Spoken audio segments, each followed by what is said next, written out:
Welcome everyone.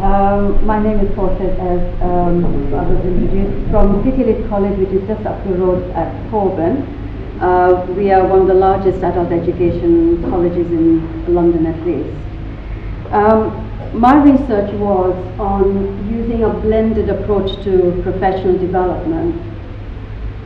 This group of people there supported me in this research. It was a very collaborative project which included not just key people who supported it, but also others within CityLit who participated in it as well.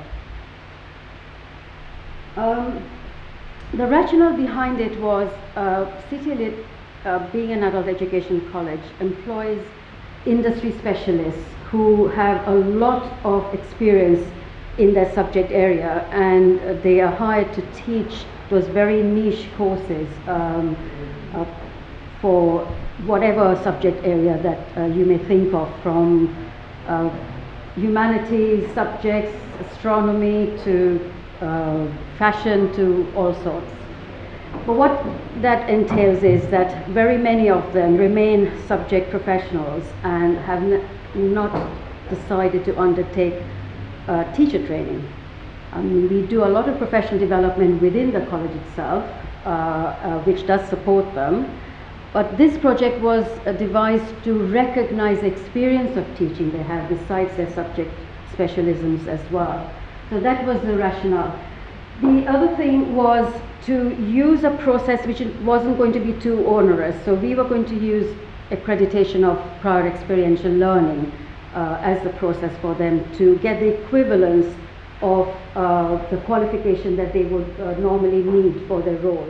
So part-time teachers needed to provide evidence for their experience in being able to fulfill the criteria for the award in education and training, whereas managers had to fulfill the criteria and provide evidence. It wasn't just ticking a box and saying, yes, I fulfilled the criteria.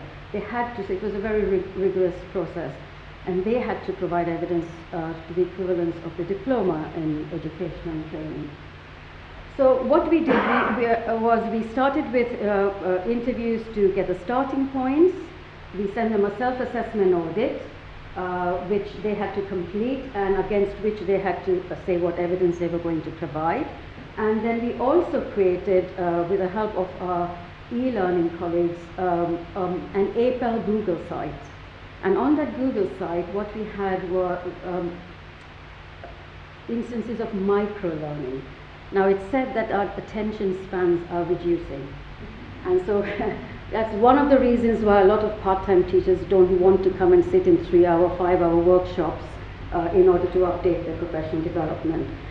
We created resources which were short and sharp, mostly video presentations, followed by a very short reflective activity for them to see what they have learned from that. And as you'll see later on what some of their comments were. They also had to reflect on their roles and responsibilities in relation to the professional standards, the new professional standards which have been devised recently. So these are the key findings. Those who completed the process found it very empowering. It enabled them to refresh and review their practice to some extent. They found it easier because it took less time than having to sit through a qualification. And they had time to reflect, which a lot of us, we know it's good practice, but we don't always have the time to do it.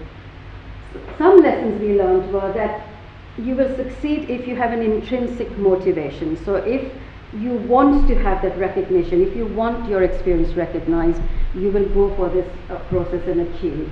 And for the micro-learning, because it was self-determined, we didn't tell them go and do this, watch this resource or complete this activity. We left it to them.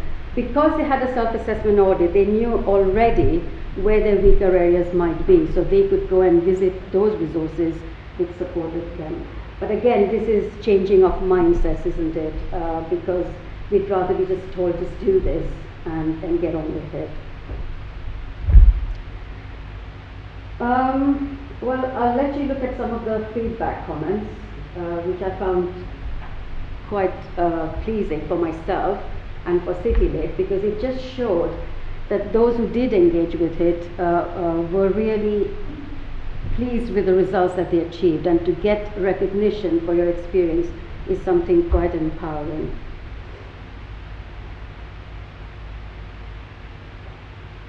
They would recommend it to others, so we are hoping that the word will spread within CityLit. But what we are also aiming is that in the wider sector, because there are very many of these kind of teachers who have a day job of working within their field, but also like to come and share that passion with others, their experience is recognized as well.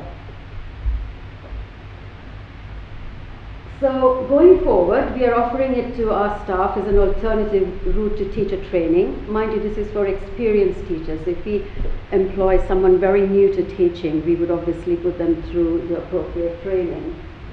And the Google site that we have developed is still a work in progress, and it will always remain a work in progress because the resources there will change, new things will be put on, much more wider range of resources will be made available. Because of the time frame of this project, there was only so much that we could actually accomplish there.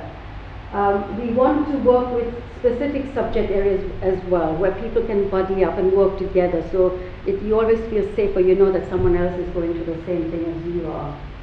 And through that, we are hoping to start creating small communities of practice, which again, for part-time tutors, is a very difficult thing to do.